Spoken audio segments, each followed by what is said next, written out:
وَلَوْ شَاءَ رَبُّكَ لَآمَنَ مَنْ فِي الْأَرْضِ جَمِيعًا، اگر اللہ رب العزت چاہے تو زمین میں جتنے لوگ ہیں سب اسلام میں داخل ہو سکتے ہیں۔ وَلَوْ شَاءَ رَبُّكَ، اگر تمہارا رب چاہے سب کو مسلمان بنانا تو سب مسلمان بن سکتے ہیں۔ اللہ کے لیے کون سا کام مشکل ہے؟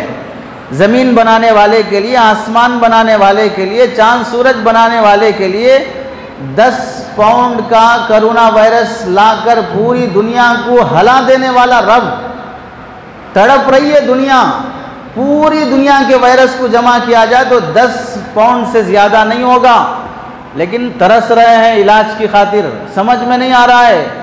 سائنسدانوں کے دماغ فیل ہو چکے ہیں، انگلی کر کے کھجا کے موت مان لیے ہیں۔ اچھی خاصی دنیا میں، اچھی خاصی قدرت میں انگلی کر کے خود موت کے دہانے پہ پہنچے ہیں۔ تو اگر وہ رب سب کو مومن بنانا چاہے تو کون روک سکتا ہے؟ اگر اسلام میں زبردستی ہوتی، اللہ پر کوئی جبر نہیں چلتا، جس کو چاہے کلمہ پڑھانا، فطری طور پر ماں کی پیدائش سے بچہ فطرت اسلام پر پیدا ہوتا ہے، اس کی زبان سے اس کے دل میں کلمہ رہتا ہے، ایمان رہتا ہے۔ اگر اسے چھوڑ دیا جائے کسی مذہب کی تربیت کے بغیر، وہ ایک رب کو ماننے والا بنے گا۔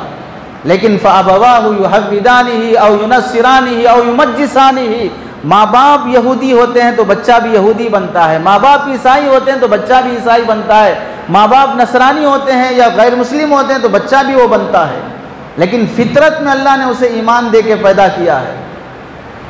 اور اگر زبردستی اسلام میں ہوتی، اللہ رب العزت کبھی پیغمبروں کو نہ بھیجتے، جاؤ دین کی دعوت دو، اسلام کی دعوت دو، سمجھاؤ۔ زبردستی کرنا ہے اور اللہ کو زبردستی کرنا ہے تو پھر پیغمبروں کو بھیجنا، پیغمبر اپنے جیسے انسانوں سے گالیاں سننا، مار کھانا، تکلیفیں برداشت کرنا، زبردستی ہوتی تو انبیاء کا سلسلہ نہیں ہوتا۔ اسلام میں اگر زبردستی ہوتی تو پھر اللہ کتابیں نازل کر کے ایک ایک مسئلے کو، وحدانیت کو، قدرت کو سمجھا کر اسلام کی طرف دعوت دینے کی ہزاروں آیتیں نازل نہ کرتے۔ زبردستی کرنے کے لیے، جس طرح آپ کی ناک، سب کی ناک یہاں ہے، اگر یہ ناک اللہ تعالیٰ پیچھے کر دینا چاہے تو کون یہاں سے اکھاڑ سکتا ہے؟ جس کیفیت میں اللہ نے جسم بنایا ہے اسی کیفیت کے ساتھ اللہ ایمان دے دے، کوئی ایمان چھین نہیں سکتا ہے۔ تو اللہ رب العزت فرماتے ہیں وَلَوْ شَاءَ رَبُّكَ لَآمَنَ مَنْ فِي الْأَرْضِ جَمِيعًا، دنیا میں جو ہیں سب ایمان قبول کر سکتے ہیں، لیکن زبردستی والا ایمان اللہ پسند نہیں کرتے ہیں، اپنی مرضی سے ایمان قبول کرو۔ اور ایسے ہی ایک آیت میں اللہ رب العزت ارشاد فرماتے ہیں أَفَأَنْتَ تُكْرِهُ النَّاسَ حَتَّى يَكُونُوا مُؤْمِنِينَ، اپنے نبی سے فرماتے ہیں أَفَأَنْتَ تُكْرِهُ النَّاسَ، آپ لوگوں پہ زبردستی کریں گے حَتَّى يَكُونُوا مُؤْمِنِينَ کہ وہ لوگ مسلمان ہو جائیں۔ اللہ کے نبی علیہ السلام کو پیار بھری، محبت بھری تنبیہ فرماتے ہیں، آپ کا یہ کام نہیں ہے کہ لوگوں پہ زبردستی آپ اسلام قبول کرنے کی بات کریں۔ فَإِن تَوَلَّوْا فَإِنَّمَا عَلَيْكَ الْبَلَاغُ، یا اے نبی اگر وہ آپ کی بات مانے بغیر منہ موڑ کے چلے جاتے ہیں، آپ کی ذمہ داری ہے پیغام پہنچا دینا، بس آپ پیغمبر ہیں، آپ میسنجر ہیں، آپ پیغام پہنچا دیے، آپ زبردستی نہیں کر سکتے ہیں۔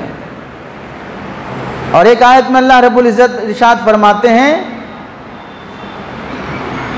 انما انت مذکر، آپ صرف انہیں یاد دلاؤ آخرت، جنت جہنم، اللہ کی قدرت، لست علیہم بمسیطر، آپ ان پہ مسلط ہونے والے نہیں ہیں، زبردستی کلمہ پڑھانے والے نہیں ہیں۔